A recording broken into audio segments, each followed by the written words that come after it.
Hello, welcome to Mental Health Hour. I'm Dr. Tapo. Um, it's a lovely day outside. It's still spring here in Ontario, Canada. I hope wherever you are, you're doing well.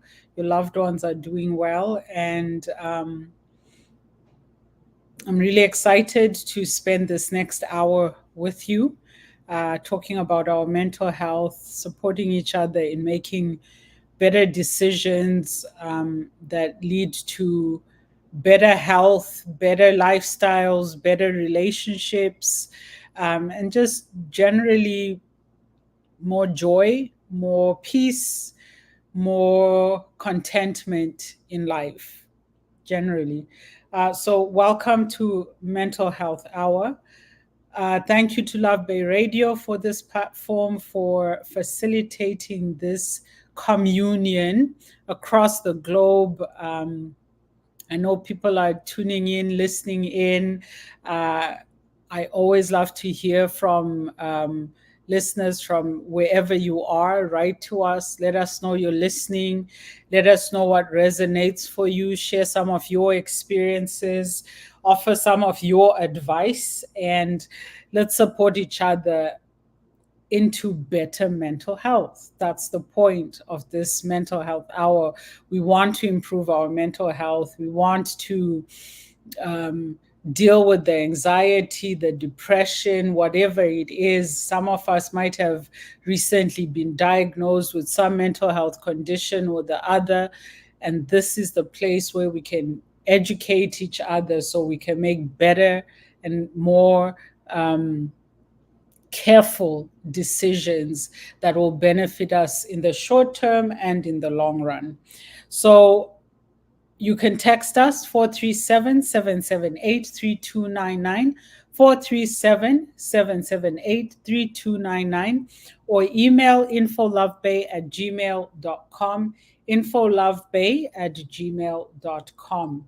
And again, this is for educational and information purposes only. This does not replace your practitioner, doesn't replace your therapist, your physician, your psychologist, your counselor.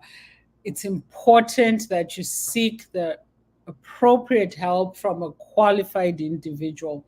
I was just on LinkedIn and I saw a post about half an hour ago. A fellow therapist here in Canada was highlighting that there is a difference between a life coach and a therapist. A life coach, I don't think you need a master's degree to qualify as a life coach. Here in Canada, it's definitely not regulated. Everybody and their grandmother can advertise themselves as a life coach. Having said that, it doesn't mean that they don't have their place in service provision, right? Life coaches have their place, they do have their benefits and all of that. But when it comes to your mental health, you have to ask. Ask the person sitting across from you or the person you're meeting with virtually, ask them, what is your qualification? Are you licensed? Are you registered? And legally, can you practice psychotherapy? In Canada, well, in Ontario more specifically, it is what is called a protected act, meaning that people can't just decide, oh, I'm a therapist and start calling themselves a therapist. They have to be licensed, they have to be qualified, they have to be registered. And that licensing has to be renewed every year. So maybe your therapist was licensed 5 years ago. If they're not currently licensed now, do not accept treatment from them. Sometimes, especially I think with life coaches, maybe they don't cost as much as the therapists. I don't know. I'm not sure how much life coaching costs. But when it comes to your mental health, and especially if you've received a diagnosis, so you went to your physician or psychiatrist or whoever it was, they properly assessed you and told you, listen, you have borderline personality disorder. You don't go to a life therapist for that, or rather, sorry, a life coach for that. you go to a licensed therapist. They can start you on the work, they can support you as you figure out how to cope with that diagnosis and everything that comes with it. A life coach, really what it's about is they help you with prompts and some advice and all of that, but they're not clinicians. They are not clinicians, right? So anything clinical, go to a therapist, a clinical counselor, or a licensed psychotherapist. Ask the person sitting across from you, what is your qualification? What can I expect? Are you properly registered? And also, are you insured? Because if they mess your life up and you decide to sue them, you want to make sure they have insurance so they can pay, right? When the judge says you owe your client $2 million, they can pay you that $2 million. So they have to be insured. And that's part of why they have to be licensed and properly registered, because our colleges make sure we're also insured. If anything happens, if they do any harm or you experience any harm whilst in their care, you can actually seek legal help. So it's important to know who you're talking to about your issues, about your problems. I've said this before. Sometimes we don't want to see therapists. We don't want to see counselors. We're thinking like, you know what? I've heard people say Black people don't do therapy, or I believe in God, I believe in Jesus, so I don't need therapy, all those types of things. And listen, do what is best for you. If that is enough and you're finding it's working for you, that's great. If it's not, therapy is not antichrist. You will even find some of your brothers and sisters at your church are qualified and licensed therapists. And you can actually ask whether, whatever your religion is, it could be you're Christian, you're Buddhist, you're Muslim, whatever it is, you can actually seek a therapist who works from that perspective. There are a lot of therapists. I've met a few who work, for example, if they're Christian, they work through the Bible. If they're Muslim, they work through the Quran and so forth, right? So you can look for therapists that understand your religious and spiritual needs and work with those as a strength. Going for therapy doesn't mean you're denying Jesus. It doesn't mean you're denying your prophets and all of that.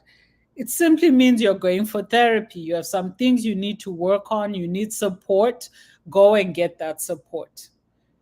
I think we have so many reasons, which really, they're more like excuses to not seek the help that we want, because some of us like our conditions. We enjoy our symptoms. We like being known as that woman, you don't mess with her, because if she loses her temper, she can even kill you. So people are now afraid of you, and you like the power you're wielding as somebody with anger management issues that are not being dealt with. Deal with your issues. Go and get help. Go and get the right help, the appropriate help, the experienced and licensed help, to make sure that your mental health is on track, you're doing well. And generally, when you're doing well, people around you start to do well as well, right? Hurt people hurt people. So if you're a hurting person, go get help so you don't hurt other people, right? Let's commit to investing in our mental health. I know in some places a number of people have written in and said, you know, in my country or in my city or where they live, they don't have the same level of support or availability or accessibility of support for mental health. But whatever the case might be, do what will get you to a healthy place. And sometimes, unfortunately, that means spending money. Shopping is not therapy. We like to make jokes about shoe therapy and shopping therapy. It's actually just a symptom.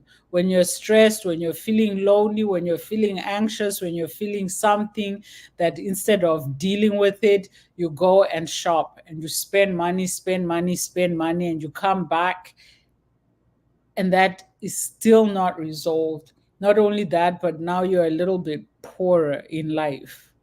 There's a lot of people spending money they should not be spending because they have not dealt with their mental health issues. So I'm encouraging people out there, I'm encouraging everyone, take inventory. Where am I right now? How is my mental health? Do I need help? How do I get help? Um, and sometimes, and I've encouraged this, sometimes it's for our loved ones. Sometimes we start to notice certain things before they realize them. And so they need our support. And we have to have those difficult but very necessary conversations that support and encourage our loved ones to seek the help they need with their mental health. So I really want us to prioritize our mental health, getting support, getting the help that we need. It's really important. And I'm going to, for parents out there, a while ago, we were looking at some of the factors that impact mental health. And one of the things is biologically. So if your grandmother had anxiety, depression, maybe she suffered some trauma, your mother was likely to also inherit something, and you're likely to have inherited something. Mental health issues and disorders can be passed on from generation to generation. And this can be through a purely biological means, but it's also environmental and behavioral. If you're an anxious parent, you're likely to raise anxious children. Why? Because that's what you're modeling for them. That's what they're seeing you do. That's why you'll find if children grow up in a violent home, they are more likely, they're at higher risk of becoming violent themselves or carrying on that pattern of violence one way or the other. It's not all purely biological. Some of it is behaviorally learned behavior. Some of it is environment. Like you grow up in a certain environment, you become what that environment molds you into. So, for parents out there, if you've been struggling with chronic stress, mental health issues, insomnia, even emotional eating, even a sedentary lifestyle. Some of us, and I think I've mentioned this several times. I remember having this client who came in.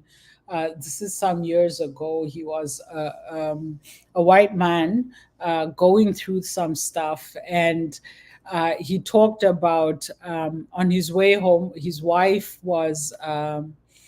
I think she either worked from home or she wasn't working outside the home at the time. And so he talked about when he's on his way home from work, he would drive by a pizza place, buy 2 or 3 pizzas, and eat them before he got home. So by the time he got home, he's eaten 3 pizzas, but his wife has dinner on the table, and then he'll eat that too. So you're talking in like maybe an hour and a half, maybe even at most 2 hours. This guy has eaten 3 large pizzas plus the dinner that his wife made or had ready for him. And so he, over time, gained a lot of weight. And even though he had all those good intentions to lose weight and so forth, it just wasn't happening. So he convinced himself he's lazy, he's greedy, all of that. But he came to see me as a therapist because no matter what he tried, he'd set goals and it just wouldn't happen for him. And so he he actually said, I'm just a lazy, dishonest glutton. I eat too much and my weight is making me miserable. So by the time I get home, I make everything miserable at home. And it became just this vicious cycle. He's eating, and it was, I think he said, exclusively pizzas that he was eating. Like, imagine eating three large pizzas in as quickly as possible. You're not even tasting them. You're hoovering them in. You're like a vacuum, just sucking them in, so that by the time you get home, you've disposed of the evidence and all of that. Then you walk into the house, there's food on the table, and you have to eat that. And then while that all that is going on the outside, inside there are feelings of shame, of guilt, self-reproach and anger and all sorts of things happening on the inside because of those pizzas that you just ate. Like, it's a vicious cycle. And because you're not feeling good about yourself and everything inside, there was some blame, like, if she wasn't like this, I wouldn't have to hide it. So even the tension in the home, and they did have kids, it was affecting everyone. So he came to therapy because she had kind of put her foot down and said, like, if things carry on like this, I'm leaving and I'm taking the kids with me. Do something. So he came to see me. And it's not that he was lazy. And one of the things we did, one of the first things that I advised him to do was go for a physical with his physician. Do the blood tests, all of that, get your hormones test, everything. And it turned out he did have some hormonal issues.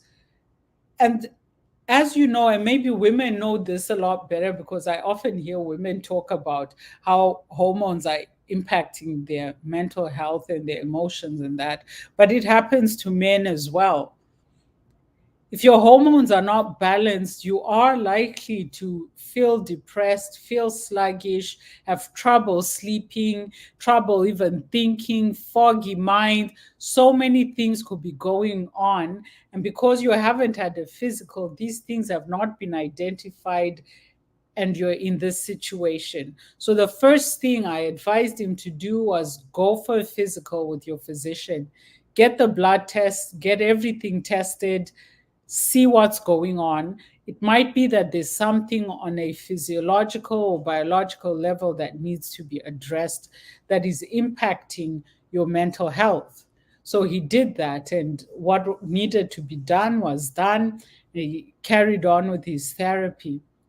We started to address some of those issues, like the emotional eating and why he didn't crave pizza at lunchtime. No, he didn't crave pizza at other time. It was only on his way home. So clearly there was something going on that he needed to eat emotionally before he got home. So dealing with some of those issues and going through these things with him, so that he got to a place where he could now do the physical work, going to the gym, exercising, sleeping right, eating right, and all of that, to lose some of that weight that he had gained, right? So you cannot separate your mental health from your physical health, from your relationships and your social life. All of it is connected. So I'm just thinking of another example of somebody who would emotionally eat or not eat in this case. And she could go for days without actually eating a proper meal. She'd be drinking tea, drinking coffee, drinking whatever, but not actually have a meal, until her body started going into, I think it's called ketosis.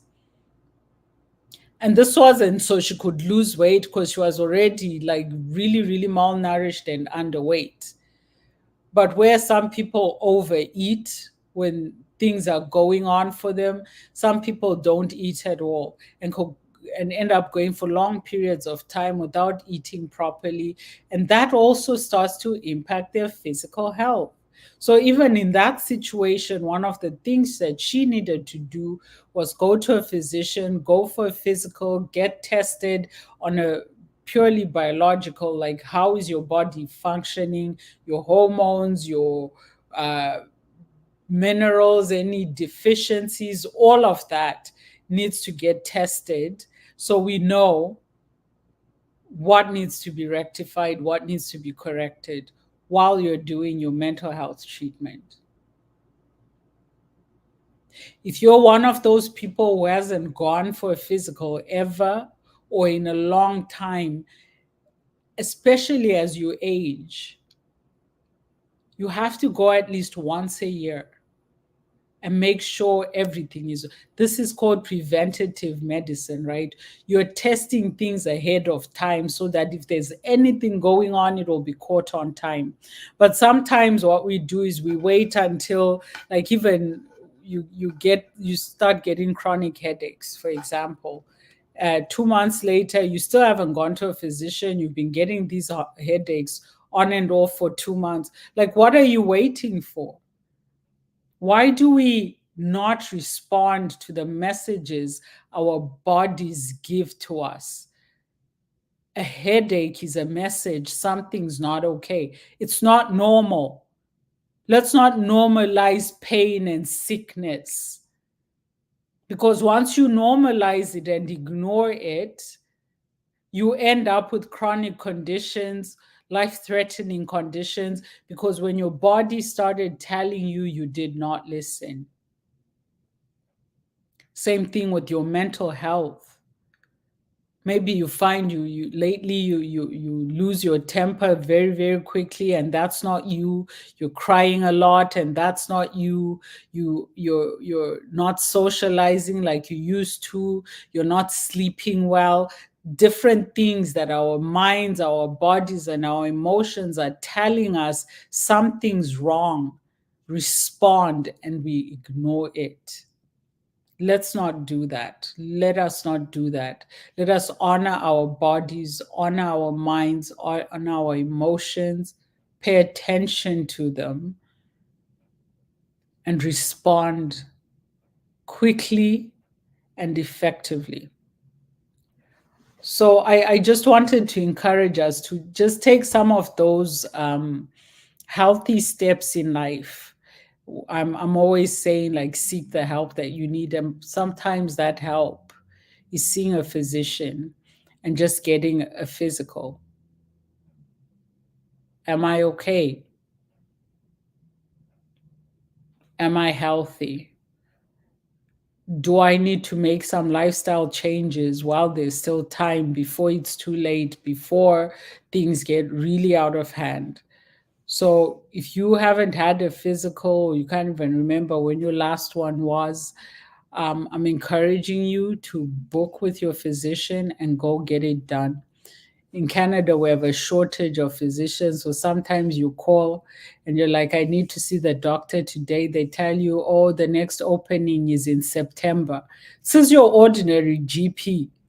The next opening is in September. So book your physical.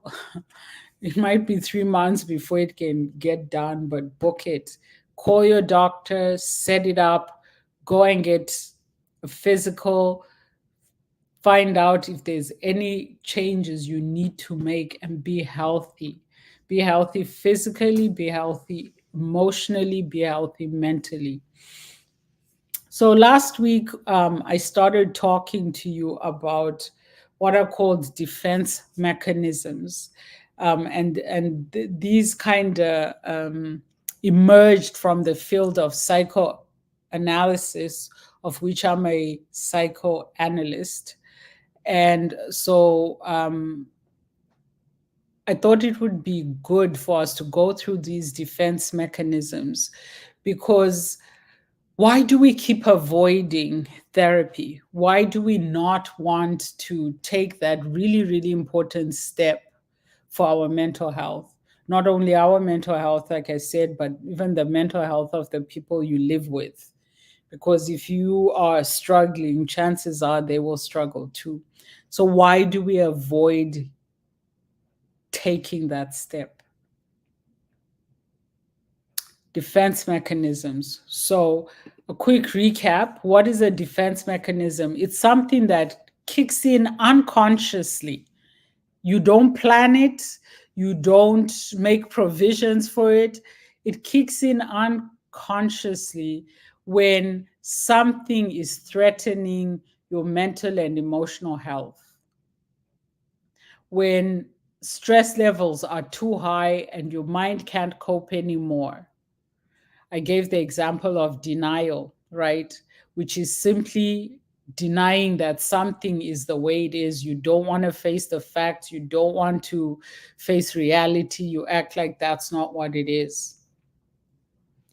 And so you refuse to accept whatever it is. You can act like it's not there. You can act like that's not the case. But denial is a defense mechanism. And the problem with denial is while you're busy acting like it's not the case, it's not a reality, it's not a fact, the people around you are not doing the same. And what denial often does is it ends up causing a lot of discord, a lot of um, um, arguments and conflicts. And it makes things worse, even internally, because just like I was saying earlier, we need to listen to our bodies. A lot of us refuse to listen even to our own intuition. Our intuition is that voice that warns us, that reminds us, like, listen, stop lying to yourself, and we shut it up. Stop lying to yourself, and we ignore it. And once you start shutting yourself up, basically, shutting your intuition up, refusing to accept reality or facts, what happens is you keep operating in a space that is unsustainable because it's not real. It is not real. You are denying the reality of whatever it is by acting the complete opposite. And so it prolongs certain things, things that might have been dealt with and resolved quickly, end up dragging on for a long, long time. And as long as these things are dragging on, things are getting worse. The role of therapy in a lot of situations is, what is the truth? What is the fact? What is the reality? And when I'm saying this, it's not the I will speak my truth type of truth. Like, what is the fact? What is the reality? Sometimes our so-called speaking our truth is just another form of denial. Why is your truth different to the 50 other people who were in the same situation? You might be in denial. So these defense mechanisms, and it might sound like a good thing, oh, I have defense mechanisms. They are not. Defense mechanisms are different from coping mechanisms. Coping mechanisms, it's things you have thought out, you have put in place, structures you have put in place so that when things are tough or difficult or whatever happens, these are the things that will help me cope. Defense mechanisms, not the same. These are the things that just make things worse. So if you're one who is prone to denial, or you know someone prone to denial, it could be your parent, your sibling, your partner. Sometimes we're in denial about who we're in a relationship with. Like, all the signs are there, everything is telling you, but you're in denial, you're acting like, and you find yourself making up stories that fit whatever reality you're trying to fabricate. But the real thing is right there, smack in your face, and you refuse to see it until it's too late. So denial is a defense mechanism that is definitely not good for you, right? And then I think we also spoke about, trying to remember, projection. I remember we spoke about projection, which is when you assign your own unacceptable feelings or qualities to other people. So let's say you're a liar. You love to lie, like you lie about everything. You lie, lie, lie, lie, lie, lie. and you're in this situation and you say, no, Bob is such a liar. Oh, Bob is terrible. Don't believe anything Bob says. But it's you who's the liar. But you turn it on Bob, right? So now you're poisoning people against Bob, but you're the one who's a liar. Projection is a defense mechanism when you feel like, okay, people will judge me for this. People will reject me for this. People will punish me for this. So we put it on someone else. So another example is for those of you in relationships, when somebody is cheating, and because they know what they're doing, they start becoming suspicious of you, start questioning everything you do, where you're going, who was that you were talking to, what, right? But they're the one cheating. And all of a sudden, you find yourself being surveilled under a microscope, and you're wondering, where is that coming from? They're likely the ones cheating, and they're projecting this onto you, right? So that's another example. And then we had displacement. We spoke about displacement, which is when you take something out on somebody else. And I gave the example of, let's say a kid is on the playground. This kid has their friend, a big bully comes and knocks them over. And because this bully is big and they feel like, I can't tackle that bully, and the friend just comes, so are you okay? And so they attack the friend. It's not the friend that they want to attack because that friend did nothing to them, but the bully is big and scary. So they displace, right? You're taking something from where it should appropriately be and putting it somewhere else. So you're displacing your feelings onto your friend, onto your sibling, your parent, your partner, whoever it is. Sometimes maybe we have a horrible boss at work. We can't stand up to them, but when we come home, we then stand up to our spouses who are like, where's this coming from? And it's often confounding to the person to whom you have displaced your feelings, because they don't get, like, where's this coming from? I thought we were cool. I was just trying to help. Again, another defense mechanism that will just make things worse. And you'll find that is the pattern of defense mechanisms. They don't solve your issues, they don't resolve a problem, they prolong it and they make it worse. So we talked about displacement, we talked about denial, we talked about projection. And then I think we talked about compartmentalization, which is when you keep things mentally in little boxes. Let's use the example of the cheater, right? You're cheating, you have 3 or 4 people you are knocking boots with. You have 3 or 4 people you're dilly-dallying with. You have 3 or 4 people you're doing stuff with. And so you put them in little compartments. When you're with Jane, you're with Jane, and it's like the other 3 don't exist. When you're with Paul, the other 2 don't exist. That's compartmentalizing. But we don't just do that in situations of infidelity. We can do that at work, at school, at home, with other relationships as well. And again, all it does is it makes things worse. So things are really bad at work. As soon as the clock strikes 5, work time is over, you put work in a little compartment, you go home, your partner or friend, whoever asks you how's work, you just say it's fine, but it's not fine. But because it's not, you've compartmentalized it. Now I'm in this space, you just focus on that. Now the problem with that is things don't change. As long as you're compartmentalizing, they don't change. It's a way of maintaining the status quo, which again is prolonging situations that really need to be dealt with face to face, head on, straight up. Okay, so that's another defense mechanism. And the thing with compartmentalizing as well, you end up splitting yourself. And I remember a while ago talking about the importance of being an integrated whole.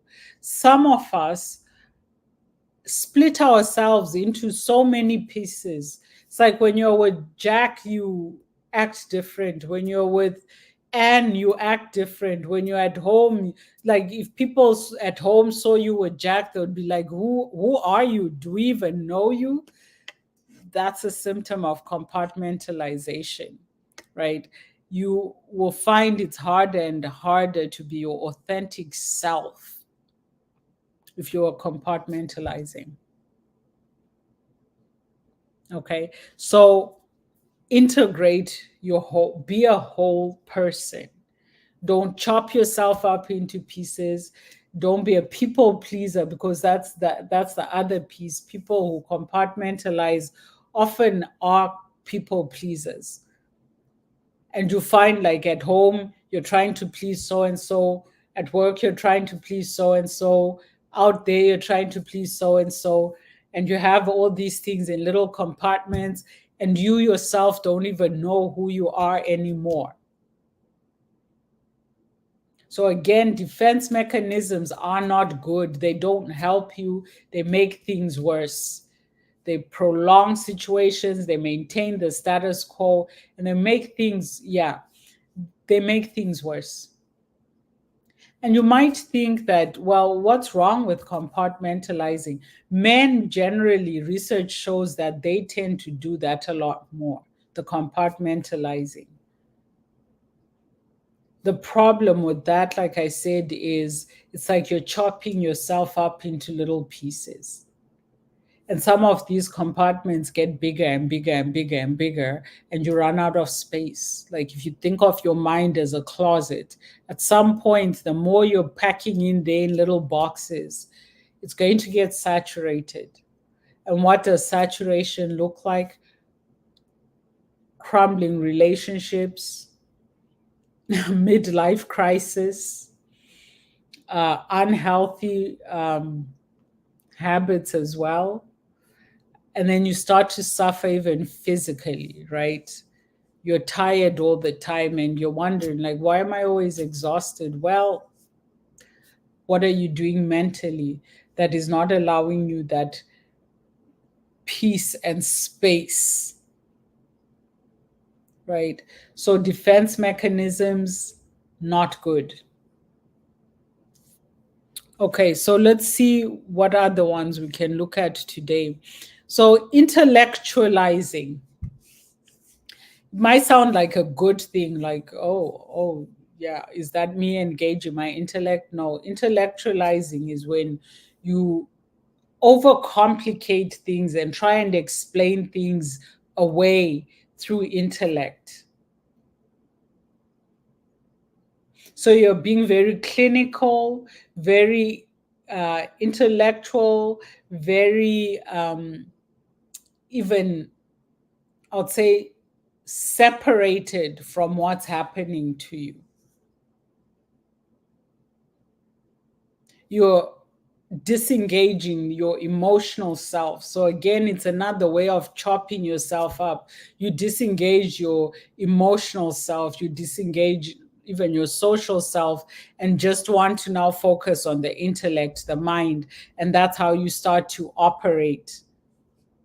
And the problem with that is you are not being a whole person. You are disengaging your emotions, meaning you're dismissing them, you're invalidating them, you are ignoring them. So again, you end up in a position where things get worse.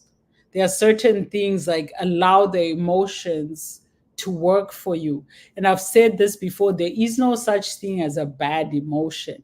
It's how we express those emotions, especially when they become feelings. And if you recall, if you've been a long time listener, you've heard this a few times.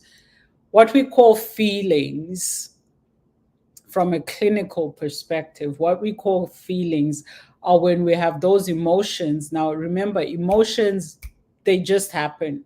Someone spits on your face, you don't then sit down and say, now, how must I react to that? You react right away, emotionally right away, whether it's outrage, disgust, whatever, sad, it comes immediately. Whatever stimuli or trigger, the response is immediate, it's automatic. That's an emotion. 5 minutes later, you've wiped the saliva off, but you're now still thinking about it. We've moved into feelings. So, feelings are when we attach thoughts to emotion.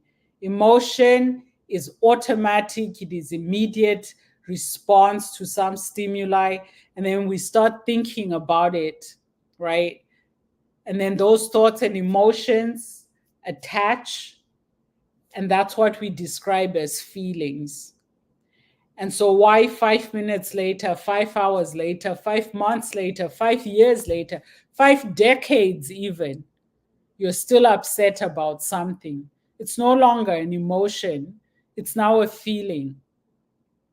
And feelings prolong, right? They keep that emotional aspect going through our thoughts. Some time ago, we looked at like ruminating. Maybe we'll look at that again at some point. But you know, those cycles of negative thoughts that keep playing over and over and over again in your head, and you can't seem to let go of something, you can't seem to forgive, you can't seem to move on from something. So, intellectualizing is when we just like completely divorce our emotions from something and then just look at it from a purely clinical or intellectual way. And you'll find there's some people that, let's say you're having an argument, right? Things are getting heated and da, da, da, and they start correcting your grammar. They start correcting your speech. They start defining things, and you're like what the heck is this? We're having a fight about I don't know, for some reason chicken came to mind. You left the chicken out on the counter, now it's rotten and it's smelling, and that chicken cost $18. You wasted money, we have no dinner, blah blah blah. You're going on, and then they start telling you, like, actually, and they start telling you these seemingly silly facts. That's intellectualizing. It's just not dealing with things by suddenly becoming Einstein, basically. That's called intellectualizing. And if you've ever been in a relationship with someone who intellectualizes a lot, you'll find it's really hard to connect, especially in emotional situations. Because as soon as the emotions get heightened, whether it's like sadness, anger, passion, whatever it is, I've said before, there is no such thing as good or bad emotions. Emotions are emotions, it's automatic. As soon as emotions start, that person just becomes just intellectual about everything. You try and have a deep discussion, they focus on the wrong thing. That's intellectualizing. And sometimes, like, I remember some time ago, um, when I had a miscarriage, and I was talking to a friend of mine, and they didn't know what to say, right? Because it was hard. And they started intellectualizing and explaining, like, well, from a medical perspective, it's blah blah blah blah blah blah, right? That's an example, because they didn't know how to support me emotionally, and they were hurt or saddened by the events as well. Instead of allowing those emotions to be, they started intellectualizing, explaining what a miscarriage is and how it works and why this and why that, like purely clinical. So, intellectualizing, not good. Don't dismiss and silence and invalidate your emotions. Allow yourself to feel, allow yourself to experience those emotions and the thoughts that come with them and work through that, work through it instead of intellectualizing. Intellectualizing isn't only just in terms of words, but it can be actions as well. It can be actions as well. Something is difficult, it's challenging, and instead of focusing on that and allowing that process to, you start doing something else, something more mechanical, more clinical, anything that will distract and remove you from what you need to work through. So that's intellectualizing. And then we have something called regression. Now, this is an interesting one because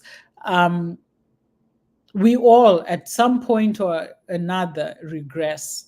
And simply defined, regressing is when we go back to old patterns of behavior, right? You've been to therapy, you've done the work, and you're feeling like, yes, yes, yes, yes, this is good. I've done the work. I now have a clear understanding of this and that.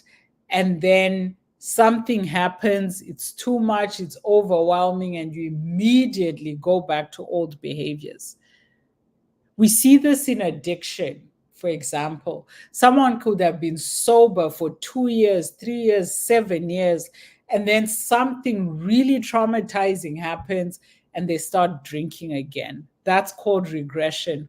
When you go back to those old destructive behaviors, attitudes, whatever it is, because whatever is happening right now is just too much for you. Or let's say you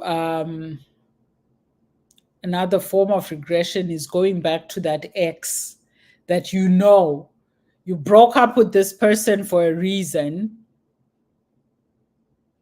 a good reason, a very valid reason. But now something happens and you find yourself texting them, hey, what are you doing? You find yourself re-engaging with that toxic relationship as a way of avoiding dealing with whatever it is you need to deal with, or as a way of dealing with whether it's maybe that person used to make you laugh, and that there's nothing wrong with that. They used to make you laugh, but they also used to beat you. They also cheated on you. They also lied to you. They did a lot of other things, but now you're just focusing on, I feel sad because of this grief or whatever I'm going through. Let me text so and so. That's regression, when you go back to those bad behaviors, those earlier behaviors, those spaces that you did all this work to outgrow, to come out of that. But something happens and all of a sudden you're back to that old habit or those old relationships that were not good and not healthy for you.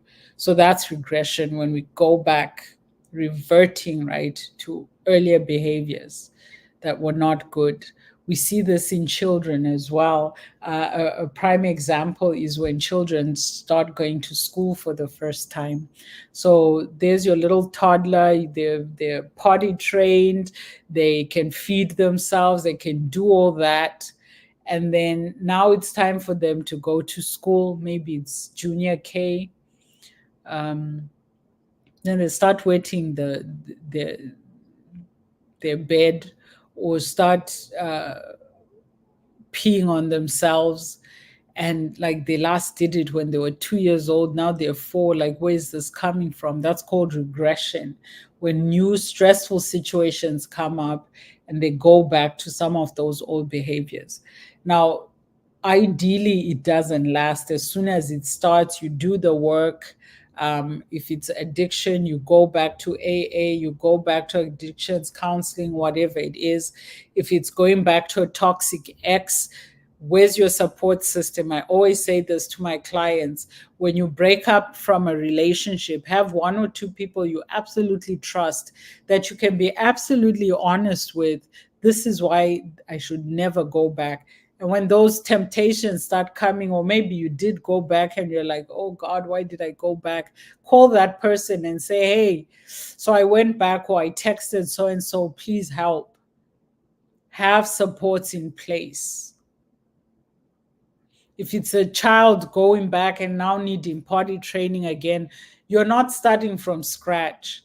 Encourage them. Remember, you learned how to go to the bathroom on your own. Encourage them, do some stress relieving, find out what's stressing them and causing them to regress, and work on that. For yourself, what's causing you to regress, and work on that.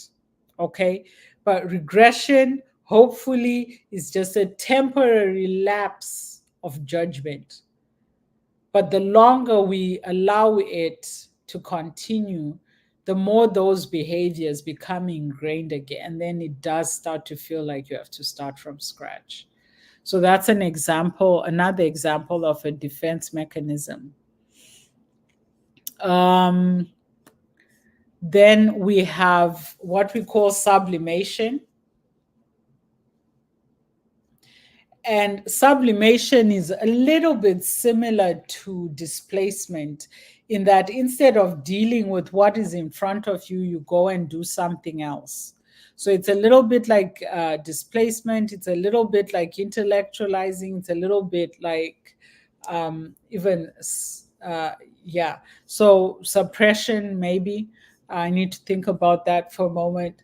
But what sublimation is, so say you and your spouse or your friend have an argument, and you know you want to punch them, and thank goodness you don't. So instead, what do? You go and you punch the wall, or you go and you take a long walk. So sublimation is when you want to act a certain way, and instead of doing that, because you feel that that will be unacceptable, people won't like it, or it's danger, whatever it is. So instead of doing that, you choose to do something else. Now, I'm using the word choose there loosely because remember, these are unconscious responses to threats, to stress, to trauma. So it's not planned out. So you're having this fight, you're having this argument, you feel like I'm going to hit something or someone. And so instead of doing that, you go and take a shower to cool off. That's sublimation. And sublimation is the only one that might be a little more positive as a defense mechanism, except the problem is some people will sublimate and never go back to actually solve the issue. So you're having a fight, you're having an argument, you get so angry, you feel like if I'm going to punch someone, you jump in the shower. When you come out of the shower, you turn on the TV, you watch TV for 3 hours, you go to bed. Next morning, you wake up, you have breakfast. You've completely sublimated. But the issue is still not resolved. So while it might be a little safer in that instead of punching a wall or punching a person, it's still not the right response because you are not dealing with what needs to be dealt with.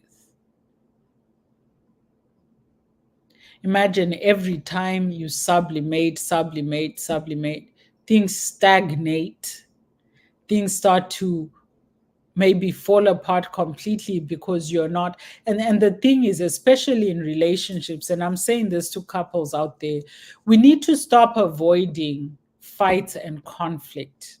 Those are absolutely important and necessary. The problem is how we do it, right? Silent treatments, physical violence, crass, rude,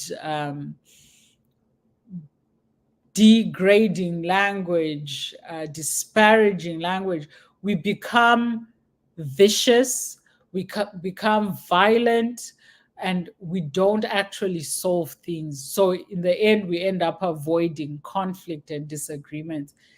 They're not supposed to be avoided. Have those disagreements, acknowledge those conflicts, work through them in safe, healthy, respectful ways. We talked before about assertiveness, right? Be assertive. Don't avoid those difficult, challenging disagreements, conflicts, conversations in your marriages, in your relationships, in your friendships, whatever the relationship might be. Don't avoid those things, because once you avoid them, you're not moving forward. Things are not getting resolved. Maybe you're sublimating, maybe you're intellectualizing, maybe you are denying, you're displacing, all these things, but you're actually not having the discussions you need to have. Discussions can get a little heated, it happens. But that is not reason to avoid them. Have them. Learn how to work through things together so that things are resolved and your relationship continues to grow and to improve. Defense mechanisms tend to do the opposite. So you might sublimate, project, intellectualize, regress, deny, displace. There's also suppression. Now, suppression is a little more conscious than others, in that when the thought comes to your head, you immediately say, nope, nope, I'm not dealing with, and you push it back down, and you keep pushing things that really need to come out and be dealt with.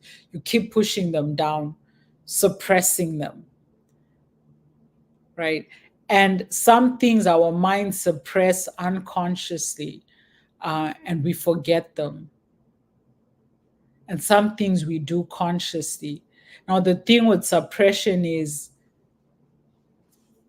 you can only suppress so much before it implodes, right? You keep denying that this thing happened, this thing happened. But let's say, for example, you were abused, sexually abused, or assaulted, and you suppress things. Anytime anything starts to come, you suppress, you push it down. You haven't been for therapy, you haven't talked to anyone. Maybe you're keeping it as this huge, ugly secret, but it's there. It doesn't go away. Why? Because it happened. It happened, and you know it happened. So you're not in denial. You're simply suppressing. You know it happened, it's there, but you're saying no, no, and you push it at the back of your mind. It starts to come up, nope, and you push it at the back of your mind. How many times do you think you can do that before your mind starts to hurt? Before it starts to impact you? We need to face things head on. We need to be honest with ourselves first, and then with the people around us. We need to do the work that allows us to actually resolve issues and actually move on. If we don't do that, things come back. Things come back. Maybe you lost a loved one 3 years ago. You've been suppressing things. And then this year somebody else dies, and you never dealt with the grief of 3 years ago, and now somebody else is gone, and then you try and suppress that as well. And what happens is you're not grieving properly. You find yourself engaging in self-destructive behaviors. You find yourself regressing, right? Oh, let me just call him up, or let me call her, see what they're doing or what they're up to, rather than dealing with your grief. Let's face things that have happened to us, that are happening to us. Let's have those healthy conflicts. Let's do the work. Go for therapy if that's what you need. trust people that have the capacity to support you. And I've said this, I don't know how many times, and I'll keep saying it. Not everyone who loves us is the best person to share some of these things with. Sometimes our loved ones who love us don't know how to handle these things, and in their efforts to help, they do more harm. So you have to be really discerning about who you share your troubles with. Some people have so many troubles on their own, it's unfair to even burden them with more. And that's the reality of life. So go for therapy, right? So our time is up. Text 437-778-3299 or email infolovebay@gmail.com. Share your thoughts, share your experiences. I wish you well for the rest of this week. It's a lovely new month, the 4th of June today. Yeah, half the year almost gone at this point. So I hope you've been having a good one so far. And if you haven't, it's not over. Right? You still have many weeks, many hours to have a good year, have a great 2024. So I wish you well this evening. Be kind to yourselves and to others. Take care of yourselves. Always lead with kindness and compassion. Good night, Love Bay.